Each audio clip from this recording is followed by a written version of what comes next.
غیب کی کوئی بھی بات کے بارے میں اللہ تعالیٰ فرماتے سورہ بقرہ میں اعوذ باللہ من الشیطان الرجیم مومن وہ ہے الذین یؤمنون بالغیب جو غیب کی ساری باتوں پر سیدھا ایمان لاتا. کیسا؟ جیسا نبی صلی اللہ علیہ وسلم کا ایمان تھا. بولے قبر کا عذاب ہے, رسول اللہ صلی اللہ علیہ وسلم ہر نماز میں دعا کرتے اللہم انی اعوذ بک من عذاب القبر, اللہ مجھے قبر کے عذاب سے بچا لے. بس ہمارا بھی ایمان ہے, نظر بد ہے, ہمارا ایمان ہے, لیکن اللہ ہم کو بچا. غیب کی کوئی بھی بات میں اگر آدمی اپنی لاجک اپنی عقل لڑائیں گا, آپ دین سے غائب ہو جاتے, پھر کہیں بھی نہیں دکھتے, سمجھ نہیں آتی دین کی کوئی بات. لہذا نبی صلی اللہ علیہ وسلم کا اسوہ کیا ہے, صحابہ کا طریقہ کار کیا ہے, اس سے آپ جو سو دین سیکھنا چاہیے. لہذا بے نمازی کے روزے کے بارے میں علماء نے کہا, حدیث میں ہے ابن ماجہ حدیث نمبر 884, ہمارے اور کافر کے درمیان, کس کے درمیان میں؟ مسلمان اور کافروں کے درمیان عہد صرف صلاح ہے, صرف نماز ہے. جس نے نماز کو چھوڑ دیا اس نے کفر کیا. کھانا آپ بھی کھا رہے ہیں, کھانا ہندو بھی کھا رہا, سوتے آپ بھی, سو رہا ہندو بھی, پیسہ آپ بھی کما رہے ہیں, پیسہ انہیں بھی کما رہا, شادی آپ بھی کر رہے ہیں, شادی انہیں بھی کر رہا, بچے آپ کو بھی ہیں, بچے اس کو بھی ہے, کپڑے آپ بھی پہنتے, کپڑے انہیں بھی پہنتا, گھر میں آپ بھی رہتے, گھر میں انہیں بھی رہتا, گاڑی پہ آپ بھی پھرتے, گاڑی پہ انہیں بھی پھرتا. فرق کیا اس میں اپنے میں؟ کہا اللہ کے نبی صلی اللہ علیہ وسلم نے صلاح. ہم اللہ کے سامنے اپنے سر کو چکاتے ہیں, وہ مندروں کے گھنٹے مارتے پھرتے, اس لیے یہی فرق ہے.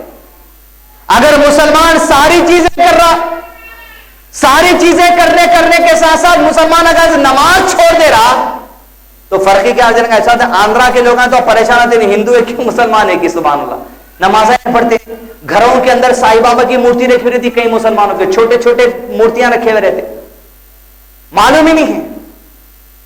کب معلوم ہوگا فرق؟ جب تم مساجد کی طرف چل کے جائیں گے تو لوگوں کے سامنے دلیل ہوں گی یہ آدمی مسلمان ہے, بھلے چہرے پہ ابھی وقتیہ طور پہ داڑھی نہیں ہوں گی لیکن انہیں مسلمان ہے, اس کا لبادہ کچھ اور ہوگا لیکن انہیں مسلمان ہے. جب آپ عیدین کے لیے نکلیں گے, جمعہ کے لیے نکلیں گے, تب لوگوں کو فرق معلوم ہوگا کہ واقعی میں ان میں ہمارے میں فرق ہے, یہ اللہ کی عبادت کرتے, شرک نہیں کرتے. لہذا علماء کرام نے کہا بے نمازی آدمی کا روزہ رکھنا بے فیض ہے, اس لیے کہ اس کی نیت پھر رمضان کے بعد نماز چھوڑ دینے کی ہے. لہذا ایسا آدمی تو کافر ہے جو نماز کا انکار کرتا. پھر کیسا وہ آدمی, ہم جب سن رہے ہیں اب یہ بات, وہ آدمی بولے تو یہ مت سمجھیے کدھر کی رہتا کہ دنیا کے کونے میں, یا اردو گھر میں کتنے کی ہوں گے بیٹھے ہوئے. مثال کے طور پہ سنڈے تھا, بچوں کے اسکول کو چھٹی, بچوں کے اسکول کو چھٹی یعنی صبح سنڈے کے دن اٹھنے کا ٹائم 9 بجے, کھانا پکانے والے 8:30 پونے 9 کو اٹھتے, کھانا کھانے والے 10 بجے اٹھتے. رات میں جب سوتے آپ ہفتے کی رات کو ٹی وی بند کر کے 11 بجے 11:30 12 بجے 12:30 جبھی بھی رات میں سوتے وقت ہی جب سنڈے ہے صبح مارننگ الارم فون کا سیٹ کیا جاتا ہے رات کے 11:30 بجے 10 بجے رکھتے نہیں رہتے. کتنے جنے رکھے آپ 10 بجے کا الارم ہاتھ اٹھائی. رات میں 11:30 کو سوتے وقت ہی آپ مارننگ 10 بجے کا الارم رکھ کے اگر سو رہے تو آپ پہلے اخبار اٹھا کے دیکھ لیجئے فجر کی نماز کا وقت شروع ہو رہا 4:30 کو اور ختم ہو رہا 5:40 کو. آپ رات میں 11:30 کو سوتے وقت میں الارم رکھ دیے 10 بجے کا, مطلب رات کے 11:30 بجے آپ فجر کی نماز کا انکار کر دیا, پڑھنا ہی نہیں ہے نماز, آدمی کافر ہو گیا, کوئی دو رائے نہیں ہے اس میں. ایسا آدمی کافر ہو گیا کہ میں نے رات میں بستر میں سوتے وقت ہی مکمل ارادہ کر لیا کہ اٹھنا ہی نہیں ہے, یہ نماز جسنے پر تو ایسا آدمی کافر, اس میں کوئی دو رائے نہیں ہے, اللہ کہ پھر توبہ کر کے راہ رات پہ آ جائے. ایسا مزاج والا روزہ رکھنے کا فائدہ کیا ہے, کیا فائدہ ہو سکتا بولیا؟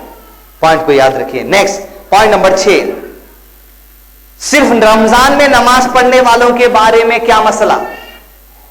ایک تو یہ ہو گیا جس نے نماز کا انکار کیا یا سستی کوتاہی کی وجہ سے چھوڑ دیا تو یقیناً اس نے کفر کیا. سعودی مجلس افتاء علماء کرام کا حدیث کی روشنی میں فتویٰ ہے, سستی میں چھوڑ دیے, جان بوجھ کے چھوڑ دیے, فونوں پہ بات کر رہے ہیں تو چھوڑ دیے, کھانا کھاتے بیٹھ کے چھوڑ دیے, سانچکوں میں ہے چھوڑ دیے, جماگیوں میں ہے چھوڑ دیے, افطار پارٹی سحر تک چلی, اتنی چلی کہ سحر کرتے بستر پہ سو گئے. بولے یہ جان بوجھ کے چھوڑنے والے آدمی کافر ہیں. اس لیے کہ اللہ سبحانہ وتعالیٰ مجھ کو اور آپ کو جبرے دنیا میں کیا مقصد ہے؟ اعوذ باللہ من الشیطان الرجیم وما خلقت الجن والانس الا لیعبدون، ہم نے جنات اور انسان کو محض پیدا کیا تو ہماری عبادت کے لیے، عبادت ہی آپ نے کریں تو فائدہ کیا ہے؟ ایک تو عبادت نماز کا طریقہ ہے، دوسرا چلتے پھرتے اٹھتے بیٹھتے سارے معاملات کو آپ عبادت میں کنورٹ کر سکتے۔ کیسا؟ کپڑے پہنو بولے جیسے پہنو بولے ویسے عبادت، چھینک آئی الحمدللہ، کیوں بول رہے ہیں؟ اللہ کا حکم ہے، اللہ کی ان کی اطاعت کرنا عبادت، الحمدللہ بولنا عبادت، سنا سو والا یرحمک اللہ بولنا اس کی عبادت، انہیں سنا سو والا یہدیکم اللہ و یصلح بالکم اللہ پھر عبادت۔ عبادت یعنی بندگی، اللہ کی بندگی میں اپنے آپ کو کھپا دینا، چھینک آئے سو ٹائم الحمدللہ بولنا، جمائی آئے سو ٹائم ہاتھ رکھنا، یہ بھی عبادت۔ اکثر لوگوں میں جماعت استغفر اللہ بولتے، یہ ثابت نہیں ہے، استغفر اللہ بولنا ثابت نہیں ہے۔ آپ دن میں 1,00,000 استغفر اللہ بولو مگر جمائی کے بعد مت بولو، اس لیے کہ جمائی کے بعد بولنا سنت نہیں ہے، عادت بنا لی، ہاتھ رکھو بیٹے استغفر اللہ بولو۔ کس سے ثابت ہے؟ کیوں بول رہے ہیں آپ؟ صرف ہاتھ رکھنا ثابت ہے، منہ بند کرنا یا منہ دبا لینا، استغفر اللہ جمائی کے بعد بولنا ثابت نہیں ہے۔ نبی وسلم کے بارے میں آپ صلی اللہ علیہ وسلم دن میں 70 سے زیادہ مرتبہ استغفار کرتے تھے، توبہ کرتے تھے، آپ کریے، لیکن جمائی کے موقع پہ خاموش۔ پوائنٹ نمبر 7، رمضان کا چاند دیکھ کر روزہ رکھنا چاہیے۔ بخاری شریف حدیث نمبر 1906، نبی صلی اللہ علیہ وسلم نے فرمایا ماہ رمضان کا چاند دیکھ کر روزہ رکھو اور ماہ شوال کا چاند دیکھ کر روزہ رکھنا چھوڑ دو۔ اب ابر کے دن ہیں، یہ حدیث سن کے چاند دیکھ لیتے ٹھہریں گے پرسوں نہیں دکھ رہا، مطلب یہ ہے کہ جب مہینہ شروع ہو جائے اس کی نشاندہی ہے کہ چاند دکھ جائے گا۔ اب بادل کے پار چاند نہیں دکھتا، ٹیکنالوجی ایسی ہے، اور علماء کی ایک ٹیم بیٹھی ہوئی ہے رویت ہلال کی جو ہم تک اطلاع پہنچاتی، جب اطلاع مل جائے کہ بھئی جو سو چاند دکھ چکا ہے آپ روزوں کا آغاز کر لیجئے۔ پوائنٹ نمبر 8، چاند دیکھ کر یہ دعا پڑھنی چاہیے۔ چاند دیکھنے کے بعد یہ دعا پڑھنا سنت سے ثابت ہے، بک آپ کو دی جائیں گی، جب بھی چاند دیکھیں گے رمضان کا یہ دعا پڑھیے۔ فرمایا نبی صلی اللہ علیہ وسلم نے اللہ اکبر اللہم اہلہ علینا بالامن والایمان والسلامت والاسلام والتوفیق لما تحب ربنا وترضى ربنا وربک اللہ۔ ترجمہ اس طرح ہے، اللہ سب سے بڑا ہے، تو اس کو ہم پر امن و ایمان اور سلامتی کے ساتھ طلوع فرما، اور اس چیز کی توفیق کے ساتھ جس کو تو پسند کرتا ہے۔ کیا پسند کرتا ہے؟ افطاری کو۔ کیا پسند کرتا ہے؟ سحری کو۔ کیا پسند کرتا ہے؟ ہر برائی سے بچنے کو۔ کیا پسند کرتا ہے؟ پیاس انسان کو جب لگتی ہے تو جب وہ اللہ کی حمد بیان کرتا ہے اس چیز کے ساتھ اللہ جس کو تو پسند کرتا ہے۔ اے ہمارے رب، اور جس سے تو راضی ہوتا ہے، اے چاند ہمارا اور تمہارا رب اللہ ہے۔ یہ دعا پڑھیے، پرنٹڈ ہے، بچوں کے ساتھ پورے گھر والوں کو لے کے کام کریے۔ پوائنٹ نمبر 9، اگر چاند نظر نہ آئے تو رمضان کے 3 روزے مکمل کر لینا چاہیے۔ بخاری شریف حدیث نمبر 1907۔ یہ مسئلہ علماء کرام رویت ہلال کمیٹی ہم تک پہنچائیں گی، لیکن مسئلے کو یاد رکھنا چاہیے، کبھی اختلاف ہو جاتا، چاند یا نے دیکھا تو بعض ایک ٹیم بولتی کہ جو سو نہیں روزہ رہ جاؤ، دوسری ٹیم بولتی کہ نہیں روزہ مت رہو، فلاں جگہ دکھ گیا وہاں جگہ دکھ گیا۔ حدیث اس طرح ہے، ابن عمر رضی اللہ عنہ سے روایت ہے کہ نبی صلی اللہ علیہ وسلم نے فرمایا مہینہ کبھی 29 راتوں کا ہوتا ہے، اس لیے 29 راتیں پوری ہو جانے پر جب تک کہ چاند نہ دیکھ لو روزہ شروع نہ کرو، اور اگر بادل ہے تو پھر 30 دن کا شمار پورا کر لو۔ چاند کہیں بھی نہیں دکھا انڈیا میں، کون سی کی کنٹری میں دکھ گیا؟ نہیں رہ جاؤ بولے، ایک علماء کی ٹیم بول رہی رہ جاؤ، ایک علماء کی ٹیم بول رہی نہیں رہ جاؤ۔ ہمارا کام یہ ہے 29 اگر روزے ہیں، 29 کے بعد اختلاف آیا، 30واں پورا کر لینا، ان علماء کے ساتھ چلے جانا جو بول رہے ہیں کہ جو سو نہیں کنٹینیوشن کر لو، بھی ہمارے ملک میں اندر ہمارے دائرے کے اندر چاند نہیں دکھا، اختلاف کا بام کو چھوڑ دینا۔ لیکن 30 روزے رہ گئے، 30 روزے رہنے کے بعد چاند ابھی بھی نہیں دکھ رہا، اس کے بعد ختم، مہینہ یا تو 29 کا ہوتا یا تو 30 کا ہوتا، اس کے بعد عید کر لینی چاہیے۔ پوائنٹ نمبر 11، روزے ہر مسلمان پر فرض ہیں۔ فرمایا اللہ سبحانہ وتعالی سورہ بقرہ آیت نمبر 184 میں، اعوذ باللہ من الشیطان الرجیم، یا ایھا الذین آمنوا کتب علیکم الصیام کما کتب علی الذین من قبلکم لعلکم تتقون. اے لوگوں جو ایمان لائے ہو، تم پر روزے رکھنا فرض کر دیا گیا ہے. سیام کے کیا معنی سیکھے ہم نے؟ رک جانا، حلال چیزوں سے بھی رک جانا جتنی دیر تک کہا گیا، حرام چیزوں سے تو رکنا ہی رکنا ہے. رک جاؤ. سیام، اپنے ہاتھوں کو روک لو، پیروں کو روک لو، نفس کو روک لو، ذہن کو روک لو، منہ کو روکو، زبان کو روکو، ہر چیز سے رک جاؤ جس سے اللہ نے تمہیں روکنے کا حکم دیا ہے. کس لیے؟ یہ رکنے کا مقصد کیا ہے؟ لعلکم تتقون، تاکہ تم تقوی حاصل کرو. تقوی کا مطلب کیا ہے؟ یہ جو اللہ سبحانہ وتعالیٰ بولے تو رک جا رہے ہیں. دیکھیے سامنے کھانا ہے، دال ہے، تربوز ہے، ٹماٹے ہے، ہر چیز ہے، لیکن ہاتھ روک رہے ہیں اپن. کس کے لیے؟ لعلکم تتقون. یہی تقوی اللہ تعالیٰ دینا چاہتا کہ اللہ کے حکم کے لیے سامنے سو رہے لیکن تم روک رہے ہیں، افطاری کر رہے لیکن ہاتھ روک رہے ہیں، پانی بھر رہے لیکن ہاتھ روک رہے ہیں، کھانا پکا رہے لیکن ہاتھ روک رہے ہیں، میوہ خرید کے لا رہے لیکن ہاتھ روک رہے ہیں. کس لیے؟ یہی ہے لعلکم تتقون. یہی تقوی اللہ تم کو سکھانا چاہتا ہے. اب زندگی کے باہر جیسے رمضان کے باہر نکلو گے، جن جن حرام سے بچنے کے لیے کہا، جن جن چیزوں سے بچنے کے لیے کہا، ایسے ہی رک جاؤ جیسے روزے کی حالت میں تم ان تمام چیزوں سے رکتے تھے جس سے اللہ نے تم کو روکا. یہ تقوی پیدا کرنے کے لیے اللہ سبحانہ وتعالیٰ چاہتے ہیں کہ ہمارے اندر رمضان آئے. رمضان آتا تو آج جس سٹینڈ پہ میں اور آپ ہیں، آج جس پوزیشن میں دین کو سمجھنے کی، دین پر عمل کرنے کی میں اور آپ ہیں، رمضان میں اس لیول کو اچھائی کی طرف بڑھا دینا. اور رمضان میں جس لیول کو ہم پہنچتے، بھائی آج نماز پڑھ رہے ہیں کبھی گھر میں کبھی مسجد میں، لیکن رمضان میں پورے مسجد میں وہی سٹینڈ کو کنٹینیو کرنا رمضان کے بعد بھی. آج جیسا جس سچویشن میں آپ اور میں کبھی کبھی جھوٹ بول لے رہے ہیں، رمضان کے اندر پورے منہ کو سیل پڑ جاتی نئے بولنے کے لیے، رمضان کے بعد اسی کو کنٹینیو کر کے آگے لے کے چلنا ہے.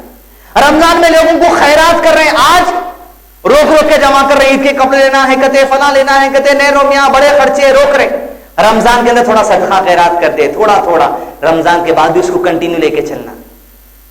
رمضان سے پہلے فجر کی نماز کو اٹھنے کی عادت نہیں تھی، وہ تو کفرش تھا.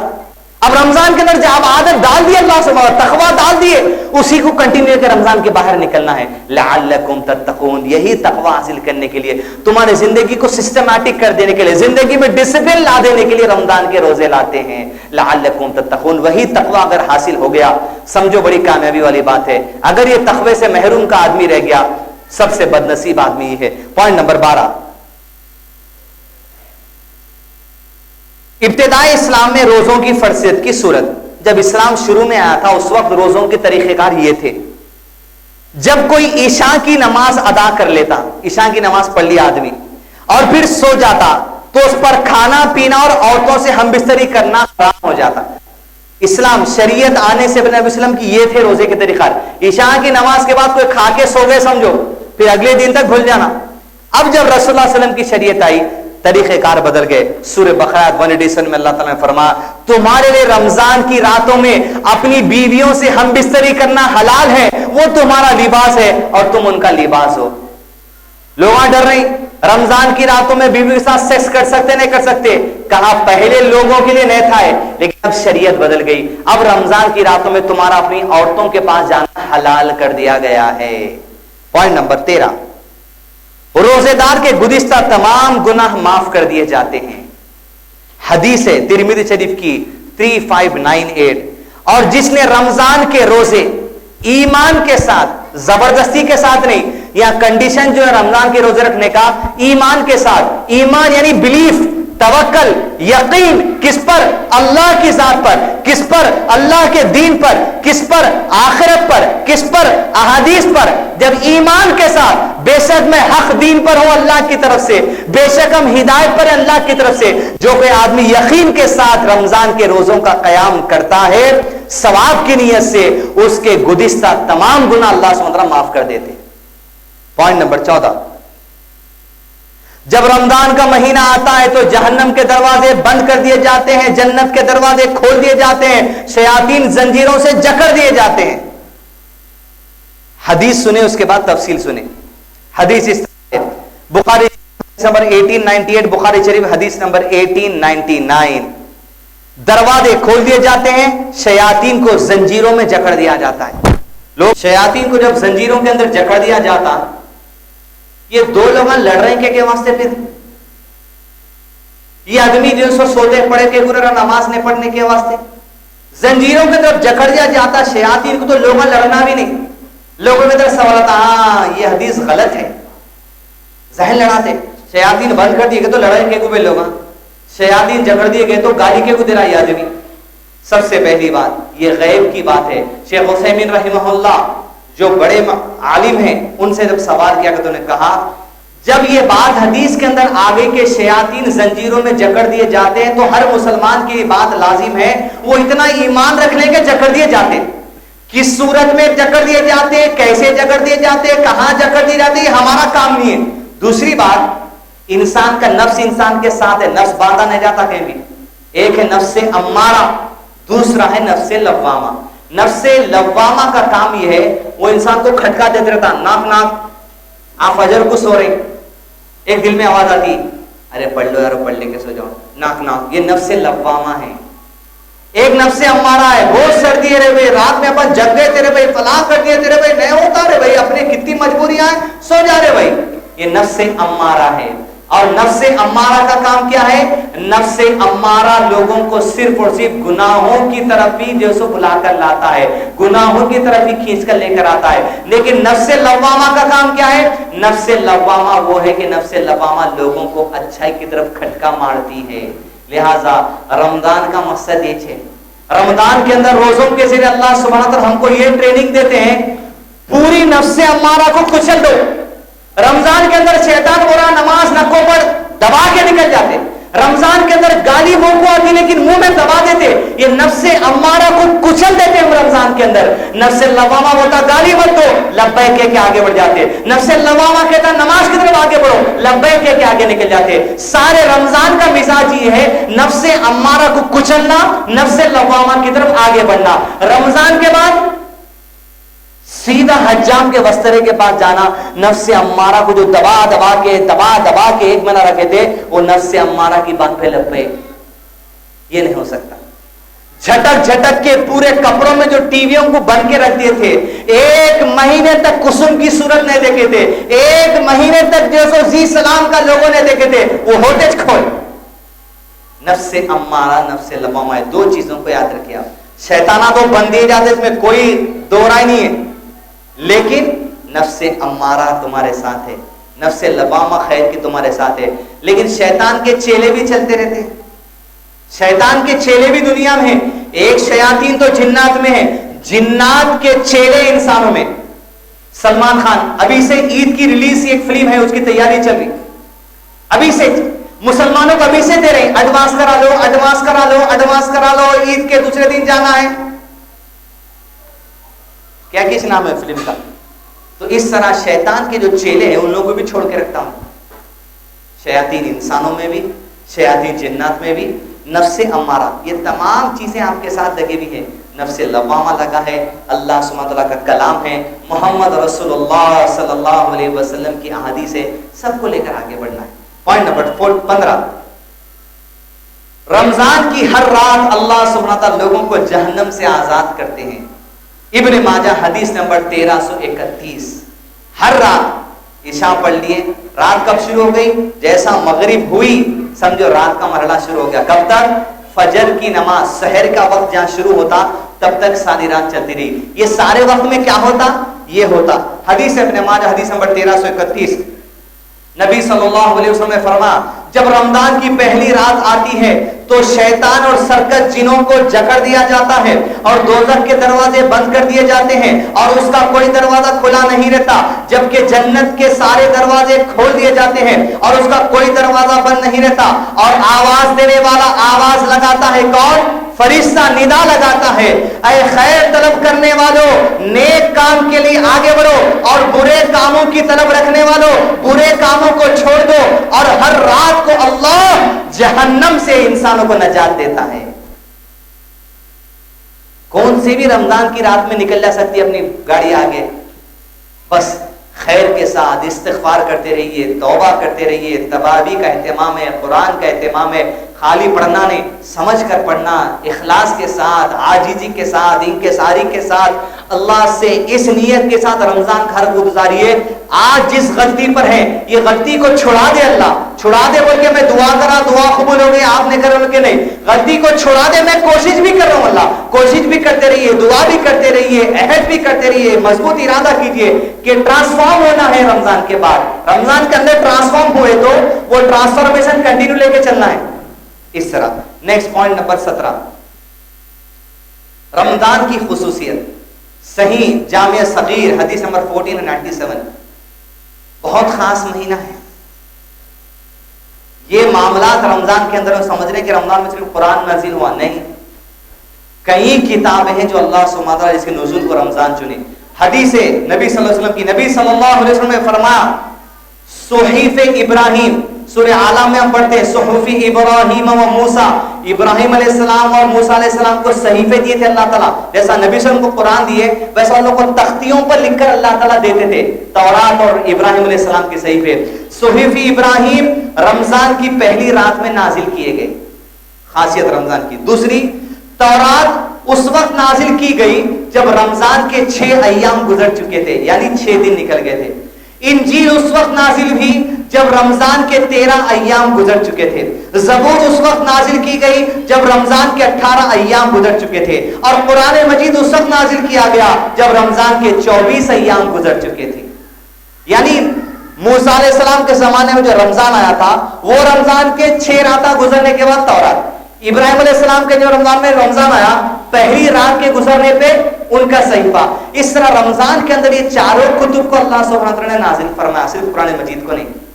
دوسری بات، قرآن مجید ہم سمجھتے ہیں رمضان میں نازل ہوئی، ایک تو پہلی وحی نبی صلی اللہ علیہ وسلم پر جو آئی وہ بھی رمضان کے اندر، لیکن یہ سمجھنا غلط ہے کہ پورا قرآن رمضان میں آ گیا، نہیں، 23 سال میں قرآن مجید تھوڑا تھوڑا کرتے ہوئے رسول اللہ صلی اللہ علیہ وسلم پر نازل ہوتا گیا وقتاً فوقتاً، لیکن پورا قرآن بھی رمضان میں نازل ہوا۔ وہ کیسے؟ وہ اس طرح نازل ہوا، پہلے جو اصل قرآن کی شکل ہے، زمین اور آسمان بننے سے 50,000 سال پہلے، کتنے سال پہلے؟ 50,000 سال پہلے اللہ سبحانہ وتعالیٰ لوح محفوظ بنائے۔ لوح کہتے تختیوں کو، محفوظ بولتے سیف تختیاں، لوح محفوظ اس کو کہتے ہیں۔ قیامت تک ہونے والی ساری باتیں، ہر انسان کی تقدیر، ہر نبی کی تقدیر، قیامت کا ہونا، تمام باتیں اللہ سبحانہ تعالیٰ لوح محفوظ میں لکھ دیے۔ آپ کب پیدا ہوں گے، کب انتقال ہوگا، کتنے کپڑے ہیں، کیا کھائیں گے، کیا پیئیں گے، کہاں جائیں گے، کتنے شادیاں، کتنے بچے، ہر چیز لوح محفوظ میں لکھ دی گئی۔ یہاں تک کہ قرآن بھی لوح محفوظ میں، زبور بھی لوح محفوظ میں، انجیل بھی لوح محفوظ میں، صحف ابراہیم بھی لوح محفوظ میں، سب چیز لوح محفوظ میں رکھ دی گئی۔ لوح محفوظ کے نیچے ایک مقام ہے جس کو بیت العزہ کہتے ہیں۔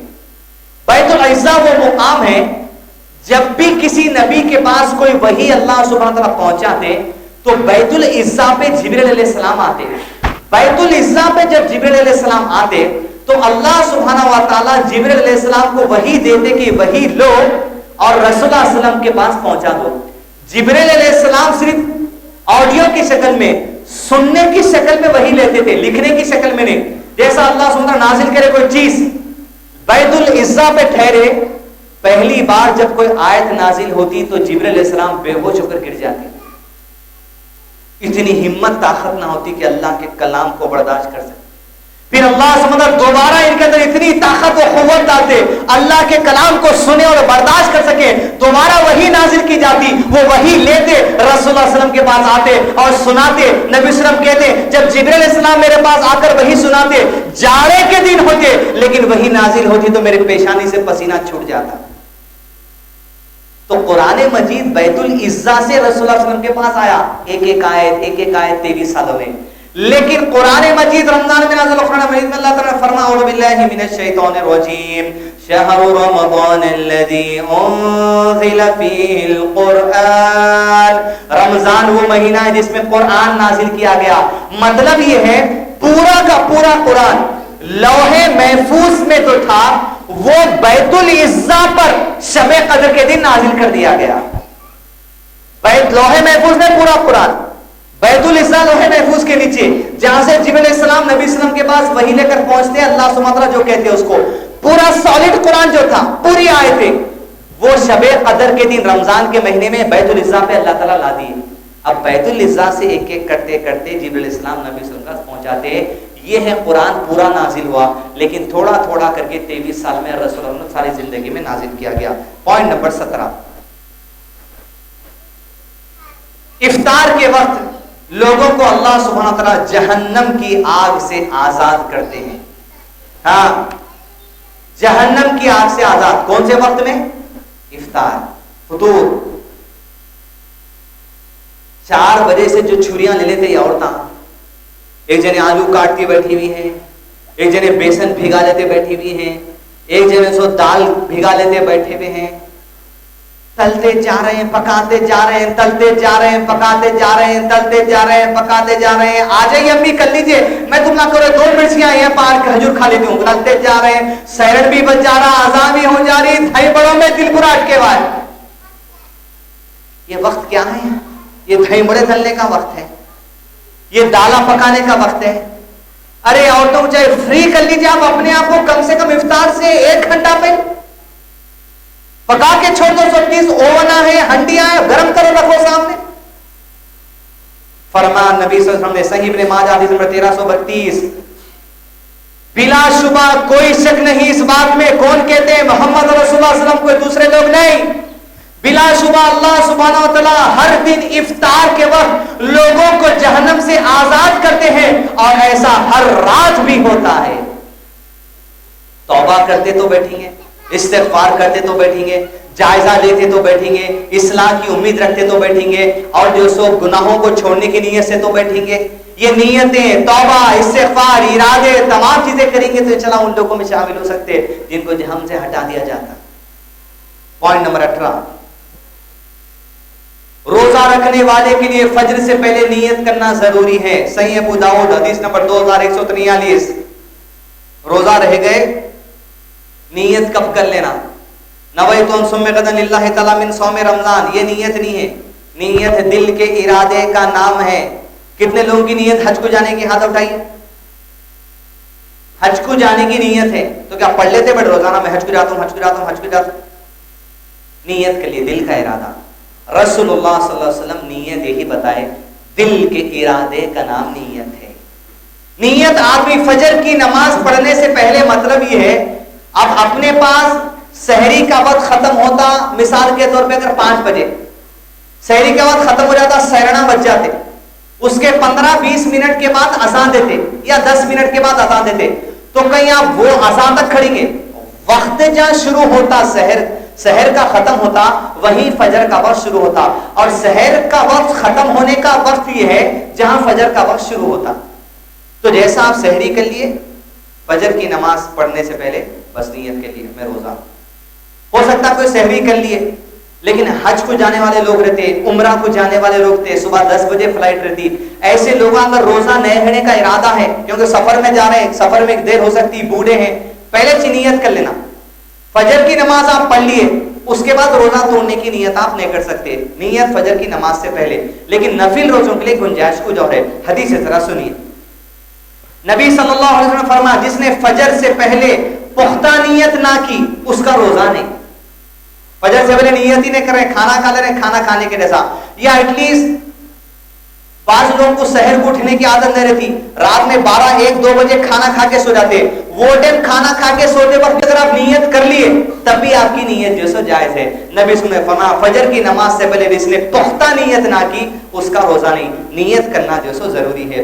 رات میں سوتے وقت بھی اگر نیت کر لی جائے اور صبح فجر کے بعد اٹھنا نہ ہو تب بھی روزہ رکھا جا سکتا ہے. جیسے کہ حدیث میں آیا ہے، نبی صلی اللہ علیہ وسلم نے فرمایا، جس نے فجر سے پہلے رات کے وقت روزے کی نیت نہ کی اس کا کوئی روزہ نہیں. لہذا فجر سے پہلے آپ روزے کی نیت اگر کر لی رات میں تو بھی جو سو جائز ہے. فجر کی نماز کے بعد ابھی سوچنے میں نہیں رہ سکتے، لیکن نفل روزوں کے لیے گنجائش ہے. نفل روزہ آپ رہ رہے ہیں، شکر کبھی جو سو رہتے جمعرات کا روزہ یا پیر کا روزہ یا روزہ رہنے کو آپ کو دل چاہا نفل روزے کے لیے گنجائش ہے نیت رکھنے کی آگے تک. اس طرح مسلم شریف حدیث نمبر 1154 حضرت عائشہ رضی اللہ عنہا مروی ہے کہ ایک دن نبی صلی اللہ علیہ وسلم میرے پاس آئے اور فرمایا اے عائشہ رضی اللہ عنہا کیا تمہارے پاس کھانے کے لیے کچھ ہے؟ ہم نے کہا ہمارے پاس کھانے کے لیے کچھ نہیں. یہ سن کر آپ صلی اللہ علیہ وسلم نے فرمایا تب میں روزے دار ہوں. یعنی نبی صلی اللہ علیہ وسلم یہ دن کے وقت میں آئے تھے, فجر کے وقت میں, فجر ہو جانے کے بعد زوال کے پہلے آئے تھے. یعنی سورج جب سر کے اوپر آتا تھا تپیلی کے اوپر اور ظہر کی نماز کا وقت شروع ہونے رہتا, اس سے پہلے اللہ کے نبی صلی اللہ علیہ وسلم مائی عائشہ کے گھر گئے تو رضی اللہ عنہ کہا کھانے؟ بولے نہیں ہے تو بولے میں روزے کی نیت. یعنی نفل روزے کی نیت آپ زوال سے پہلے تک کر سکتے, 11:30 بجے تک دن کے آپ کر سکتے. رہنا ہے رہو, نہیں رہنا ہے مت. صبح سے نہیں کھائے کھانا, نیت بنی رہے جو اتنا نہیں کھائے روزہ رہ جائیں گے. آپ 11 بجے بھی نیت کر سکتے میں روزہ ہوں, صرف نفل روزے کی, رمضان کے روزے کی نہیں. لیکن اگر روزہ آپ کھولنا بھی چاہ رہے آپ نفل روزے کی نیت کریں, سحری کر لیے فجر سے پہلے, آپ کنٹینیو کر رہے ہیں, روزہ آپ کھول بھی سکتے. کیسے؟ اس طرح. ایک دوسرے دن ہمارے پاس نبی صلی اللہ علیہ وسلم آئے, کہا اے اللہ کے رسول صلی اللہ علیہ وسلم ہمیں حلوہ بطور تحفہ کسی نے دیا ہے. نبی صلی اللہ علیہ وسلم روزے کی نیت سے گھر میں آئے, روزہ رہ گئے تھے. حضرت عائشہ رضی اللہ عنہا نے کہا نبی صلی اللہ علیہ وسلم ایک حلوہ یا لوگ بھیجائے تحفے کے طور پہ, کیا آپ کھائیں گے؟ رسول اللہ صلی اللہ علیہ وسلم نے کہا میں نے صبح اس حالت میں کی ہے کہ میں روزے دار ہوں, لیکن رسول اللہ صلی اللہ علیہ وسلم حلوہ کھا لیے. یہ نفل روزہ تھا. یعنی نفل روزے کی نیت آپ جو سو زوال تک کر سکتے, کھانا ہے کھا سکتے, کنٹینیو کرنا ہے کنٹینیو کر سکتے. لیکن رمضان کے روزے کے لیے فجر کی صلاۃ سے پہلے کر لینا لازم ہے. پوائنٹ نمبر 20, سحری کرنے میں برکت ہے. بخاری شریف حدیث نمبر 1923. کئی نوجوان ہیں عادت بنا لیے 3 بجے 2 بجے راتوں کو پھر رہے ہیں, دوشے کھا لے رہے ہیں, حلیمہ کھا لے رہے ہیں, کھاوے پی لے رہے ہیں, راتوں میں سو جا رہے ہیں. سحری کا وقت یہ کہ فجر کی نماز سے پہلے اٹھ کے آپ کھائیں. رات کا خالی اپنے آپ کو بہت پہلوان بتانے کے واسطے یا نہیں, پورا وزن اتارنے کا یہ مہینہ ہے, کھاؤ نہ نہ دن میں نہ رات میں, بس اس طرح نہیں ہو سکتا. حدیث ہے بخاری شریف 1923. نبی صلی اللہ علیہ وسلم نے فرمایا ہمارے روزے اور اہل کتاب کے روزے میں صرف سحری کا فرق ہے. یہود اور عیسائی جو روزہ رہتے انہاں سحری وغیرہ نہیں کرتے اٹھ کے, اور سحری کرنا بھی ایک آزمائش ہے, پوری نیند توڑ کے اٹھنا پڑتا. رات میں کھا لے کے سحری بھی گول, فجر بھی گول, 11-12 بجے کوئی بھی رہ جاتا ہو. یہ ہے روزہ, پوری نیند توڑ کے اٹھ کے جب آپ روزہ رہتے ہیں. نبی صلی اللہ علیہ وسلم نے فرمایا ہمارے اور ان کے روزے میں یہ فرق ہے. دوسری حدیث مسلم شریف حدیث نمبر 1096, ابن حبان حدیث نمبر 3467. بلا شبہ اللہ سبحانہ تعالیٰ سحری کھانے والوں پر رحمت بھیجتے ہیں اور فرشتے ان کے لیے دعا کرتے ہیں. کس کے لیے؟ پورے گھر والے بیٹھے اور سحری کرتے, فرشتے ان کے لیے دعا کرتے اور اللہ سبحانہ تعالیٰ رحمتیں اس گھر والوں پر جیسے نازل کرتے. لہذا سحری کا اہتمام کیجیے.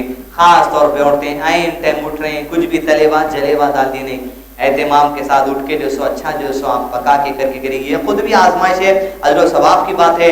روزہ جتنے لوگ گھر میں رہ رہے ہیں ان کی سحری کا آپ انتظام کر رہے ہیں تو پورا ثواب آپ بھی بٹور رہے ہیں انشاءاللہ پھر. اس طرح پوائنٹ نمبر 22, کھجور کے ساتھ سحری کھانے کی فضیلت. عام طور پہ کھجور اپن افطاری میں سمجھتے, لیکن کھجور کی فضیلت سحر کے موقع پر بھی ہے. لہذا سحری کرنے کے بعد 2-4 کھجور کھانے کی عادت ڈالی ہے. حدیث اس طرح ہے ابو داؤد 23,2345. نبی صلی اللہ علیہ وسلم نے فرمایا مومن کی بہترین سحری کھجور ہے. یعنی سحری میں بھی کھجور کا اہتمام کیا کریے. پوائنٹ نمبر 23, افطار میں جلدی کرنے کا حکم اور سحر میں تاخیر کرنے کا حکم. افطار میں جلدی کرنا, پورے مسلمانہ پریشان ہیں. ایک گروپ پورا 5 منٹ پہلے, ایک گروپ پورا سحرن کے ساتھ, ایک گروپ پورا اذان کے ساتھ. یہ کئی کے واسطے اختلاف ہے سر, کئی کے واسطے اختلاف, 5 منٹ کا اختلاف. پہلے حدیث اس کے بعد تشریح انشاءاللہ. حدیث کیا ہے؟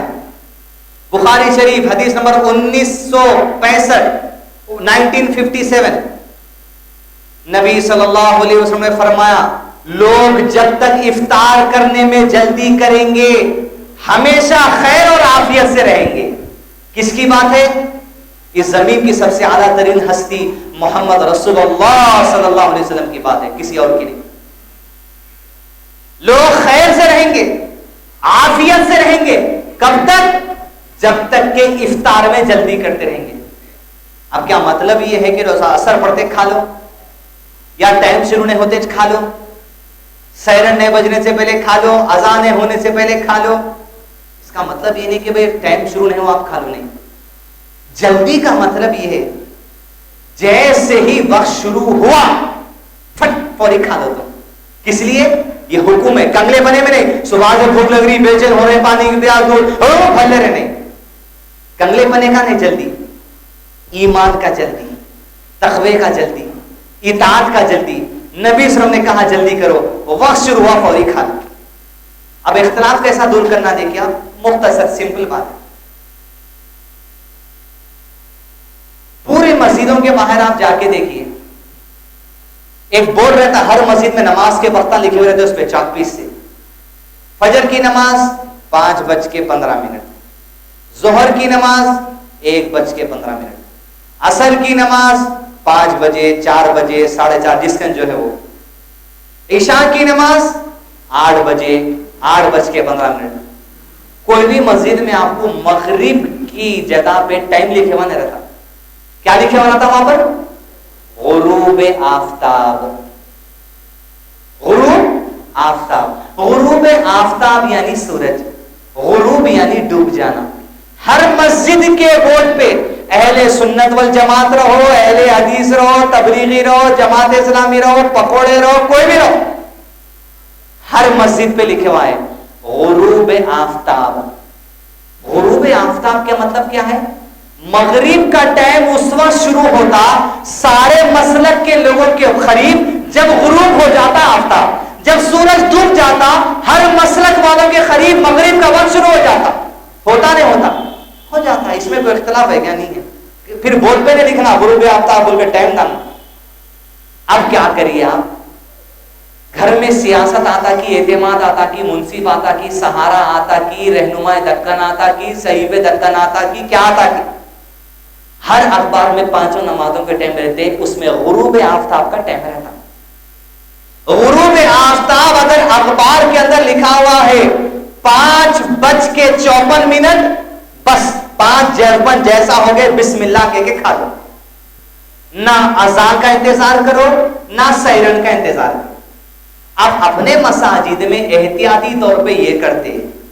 اب احتیاط یہ کہ کرنے والے جانے, مسجد کے باہر لکھے ہوا ہے مغرب کی نماز غروب آفتاب, وہی مسجد میں آپ اخبار لے کر ٹھہر جائیے, 6:06 پر غروب آفتاب ہو رہا, ٹھیک 5 منٹ کے بعد مل صاحب سیرن بجاتے, مسجد کے باہر نکال دینا پھر غروب آفتاب. مغرب کا وقت شروع ہو رہا غروب آفتاب, یہ ہمارا ایمان ہے. نبی صلی اللہ علیہ وسلم نے فرمایا جب سورج غروب ہو جائے تم افطار کر لینا بس. تو بعض مساجد میں آپ سنتے ہوں گے اذان ہوتی, ان کی اذان اگر اخبار کے اندر غروب آفتاب کے وقت کے حساب سے تو کر لو, کیونکہ غروب آفتاب کا وقت جو اخباروں کو جاتا وہ ہمارے مدرسے جامعہ نظامیہ سے جاتا, وہیں سے تو آتی ٹائمنگ پوری. کوئی بیٹھ کے اخبار والے نہیں لکھتے, یہ علماء وہاں پر فارورڈ کرتے غروب آفتاب وقت میں. لہذا مسئلہ پورا ختم ہو سکتا صرف غروب آفتاب پہ عمل کر لیں گے آپ, اور یہ من گھڑت نہیں ہے. نبی صلی اللہ علیہ وسلم کی حدیث سے کہا غروب آفتاب جب ہو جائے تو افطار کر لینا بس.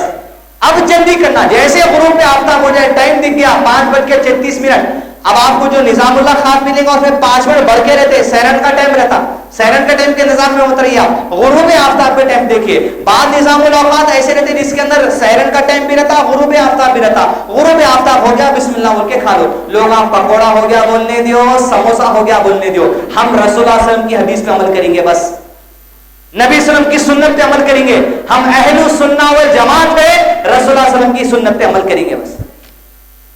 آگے پوائنٹ نمبر 22, اختلاف پورا کیا ہو جاتا ختم, کنتھے ہی نہیں. اذان کبھی بھی دے لو, سیرن کبھی بھی بجا لو, ہم کو کنسرن نہیں ہے, کھجور کھول لیجئے بس ختم. پوائنٹ نمبر 24, پوائنٹ نمبر 24 سے قبل حدیث سن لیجئے, بخاری شریف 1954, حضرت عمر رضی اللہ عنہ سے روایت ہے, نبی صلی اللہ علیہ وسلم نے فرمایا جب رات اس طرف یعنی مشرق سے آئے اور دن ادھر مغرب میں چلا جائے اور سورج غروب ہو جائے تو روزے کے افطار کا وقت ہو گیا. کوئی حدیث پوچھنا پڑھ کے بتا دیجئے, حوالے کے ساتھ ہے, کتاب جاتے کو لے کے جائیے. نیکسٹ پوائنٹ نمبر 24, اگر کوئی لا علمی کی بنا پر افطار کے ٹائم سے پہلے روزہ کھول لے تو کیا ہوگا؟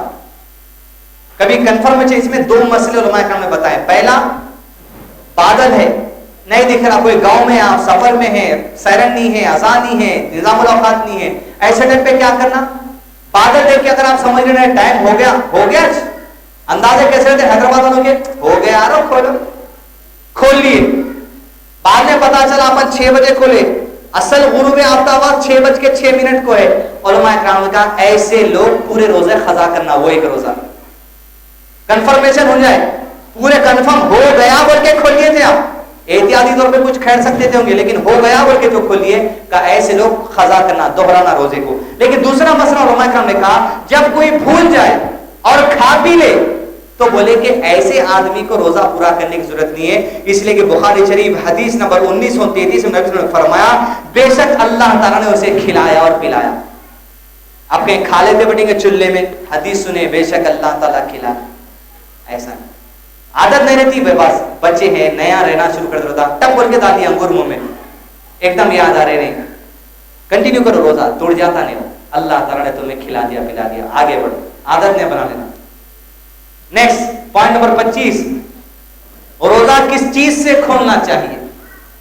صحیح ابو داؤد حدیث نمبر 2065, نبی صلی اللہ علیہ وسلم کا طریقہ تھا نماز مغرب سے پہلے تازہ کھجور سے افطار کرتے, اور اگر کھجور نہ ہوتے تو چھواروں سے افطار کرتے, اگر چھوارے نہ ہوتے تو پانی کے کچھ گھونٹ پی کر جو سے افطار کرتے. اور افطار کرنے کی دعا کیا ہے؟ کھاتے وقت کوئی دعا نہیں, صرف ایک دعا ہے, بسم اللہ. کیا ہے کھانے کی دعا؟ بسم اللہ. وہ ایک دعا جو نظام الاوقات میں آتی وہ دعا نہیں ہے, سنت سے ثابت ہے. یہ دعا ثابت ہے جو آپ کو پرنٹر دی جا رہی ہے. رسول اللہ صلی اللہ علیہ وسلم طائف کے میدان سے نکلے, پتھر کھا کر انگور کے باغیچے میں بیٹھے. ایک آدمی جو غلام تھا, اس کے مالکوں نے کہا کہ انگور کے گچھے میں سے گچھا لے جا کر رسول اللہ صلی اللہ علیہ وسلم کو دو. وہ گچھا لے جا کر نبی صلی اللہ علیہ وسلم کے سامنے دیا. رسول اللہ صلی اللہ علیہ وسلم انگور توڑے, بسم اللہ بول کے کھائے. بسم اللہ وعلا برکت اللہ, یہ دعا نہیں ہے. لوگ آپ بولیں گے بھائی اس میں برا کیا ہے, اچھا ہی تو بول رہے ہیں. بسم اللہ تم بول رہے ہیں, ہم وعلا برکت اللہ بول رہے ہیں, ڈبل ثواب مل رہا. ڈبل نہ ملتا نہ ڈبل کٹ جاتا. نبی سے جو ثابت ہے, سنت سے جو ثابت ہے صلی اللہ علیہ وسلم, کیا ہے؟ نبی صلی اللہ علیہ وسلم نے بسم اللہ کہا. آپ نبی سے بڑھ کے والا برکت اللہ جا رہے ہیں, نبی سے بڑھنے جا رہے ہیں تم آگے. ایک قدم تو کیا زبان ہلاؤ بھی بس, نبی کی جو بات ہے اس کے آگے بسم اللہ بولے, بس بسم اللہ اتنا ہی. السلام علیکم ورحمۃ اللہ وبرکاتہ ومغفرتہ. ارے کیوں بول رہے مغفرت؟ برا کیا بولا میں؟ تو برا کچھ بھی نہیں بولا, تو نبی کی سنت نے بولا, بس یہ سب سے بڑی برائی ہے. نبی کی سنت نہیں تو اپنی من گھڑت بات بول دیا, یہی سب سے بڑی برائی ہے. ارے رسول اللہ صلی اللہ علیہ وسلم کیا انکمپلیٹ چھوڑ کے گئے دین کو؟ کیا نامکمل چھوڑے؟ ہر مسلمان کا ایمان رہنا چاہیے. نبی نے ہر چیز کلیئر کر دی, کوئی چیز باقی نہیں ہے. یہ نئے سیمنٹ لگا کے اینٹا لگانے کی ضرورت ہی نہیں ہے اسلام میں, ہر چیز مکمل ہو گئی. بس جتنا بتائیں اتنا عمل کرو, دیڑھ ہوشیاری نہیں کرنا اور اپنے آپ کو آگے بڑھانے کی کوشش نہیں کرنا. جب کھجور کھا لیتے, پانی پی لیتے, تب رسول اللہ صلی اللہ علیہ وسلم دعا پڑھتے تھے, ہمیشہ پڑھتے تھے, بڑی پیاری دعا. کہا ذهب الظمأ وابتلت العروق وثبت الاجر انشاء اللہ. رگیں بھیگ گئی, گلا بھیگ گیا, وثبت الاجر انشاءاللہ, اور اللہ نے اجر لکھ دیا انشاءاللہ. ایسی دعا دیکھیں, کھجور کھائے, انگور کھائے, پانی جیسا پیے, پانی پی کے دعا پڑھنا. ذهب الظمأ وابتلت العروق وثبت الاجر انشاءاللہ.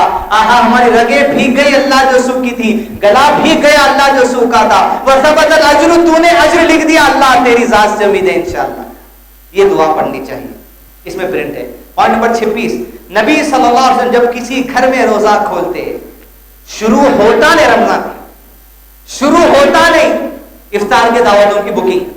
آپ غریبوں کو 30 دن کھلائیے, بہت اچھی بات ہے, لیکن یہ پوزا مارنے کے دعوتہ مت رہے.